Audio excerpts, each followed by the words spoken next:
오늘 함께 묵상할 성경 말씀은 민수기 9장 1절에서 23절 말씀입니다. 민수기 9장 1절에서 23절 말씀입니다. 오늘은 14절 말씀을 읽겠습니다.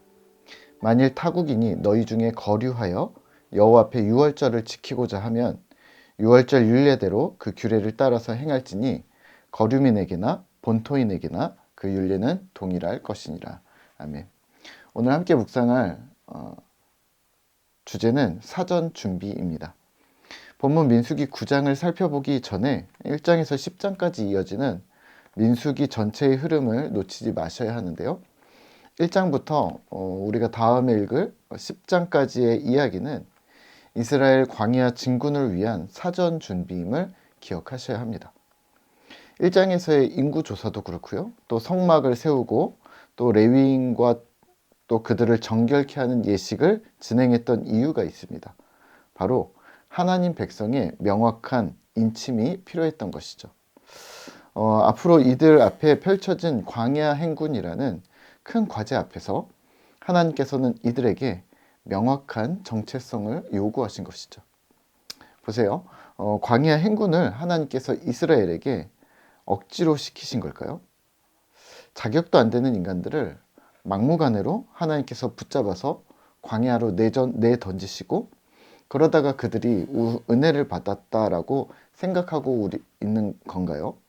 네, 그렇게 생각하시면 큰 은혜가 될 수도 있겠지만 하지만 1장에서 10장까지 보여주고 있는 이 여정들은 정확하게는 이스라엘의 정결 그리고 그들의 정체성을 확인코자 함이었습니다. 오늘 본문의 유월절도 마찬가지입니다. 출애굽 후 처음 맞이하는 유월절로 두 번째 유월절이었는데요. 애굽 땅에서의 첫 번째 유월절을 맞이했다면 광야에서의 유월절입니다만 이 두 번째 유월절의 의미도 같습니다. 하나님 백성의 인침입니다.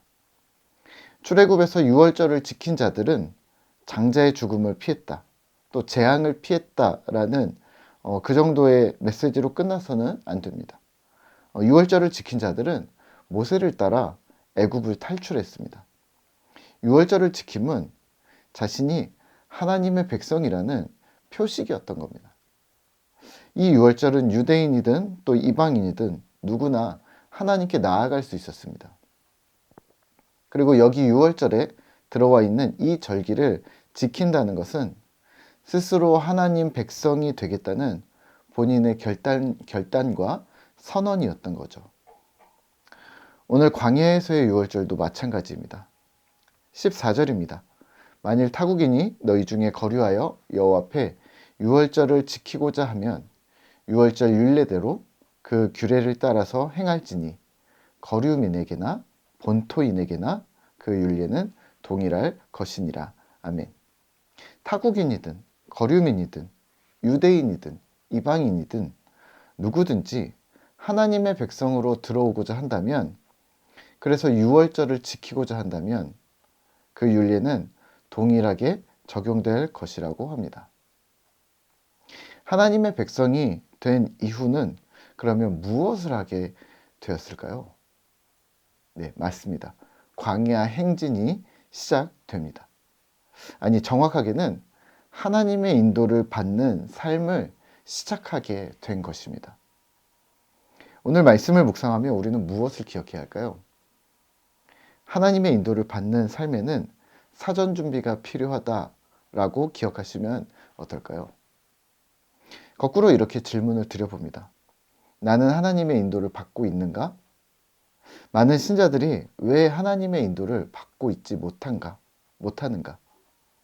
네, 여러 가지 이유가 있습니다만 우선은 첫 단추를 아직 끼우지 않았기 때문입니다. 하나님의 인도를 받는가 못 받는가에 앞서 점검해야 할 기본적인 사전 준비는 내가 신자가 되었는가? 하나님의 백성이 되었는가입니다. 많은 사람들이 착각합니다. 단순히 교회를 나가면 나는 신자가 되었다라고 생각합니다. 교회 생활을 오래 하면 나는 신앙이 생겨졌을 거라고 생각합니다. 네, 그럴 수도 있고 아닐 수도 있습니다. 신앙이 생겼다면 문제가 없는데요. 만약에 신앙이 없는 상태에서 실제 신자가 되어진 기점이 없는데 신앙의 다음 과정을 밟는 경우가 있다면 그거는 큰 문제입니다. 예를 들어 신앙을 결단한 적이 없는데 집사가 된다거나 리더의 자리를 맡는 경우입니다. 그러다가 공동체가 산으로 갈 수가 있는 거죠. 분명하고 중요한 것은 신앙의 출발점이 있어야 한다는 겁니다. 하나님을 만난 경험, 주를 통해 내 신앙이 시작되어진 결단과 헌신이 있어야 합니다. 물론 여기에 무언가를 덧붙여 날짜를 말한다거나 다른 것들을 요구하면 수상한 종교입니다. 하지만 그래도 우선 기본적으로 기독교인이 된다는 것은 하나님의 백성으로 들어오는 결단과 시점이 있다는 말입니다. 오늘 민수기에서 또 출애굽기에서는 유월절로 들어옴이 그와 같았습니다. 하나님께서 만드신 법칙 안으로 들어오기로 결단하고 들어온 자들, 그들을 오늘 우리는 신자라고 부릅니다. 주님의 길을 걷고 주님의 인도하심을 받으며 살아가려고 한다면 부탁드리기는 신자가 되시죠. 신자가 되는 처음 결심, 또 그 안에서 살겠다는 삶에서의 끊임없는 결단이 오늘 우리 꿈터 공동체 또 우리에게 꾸준히 있어지기를 소망합니다.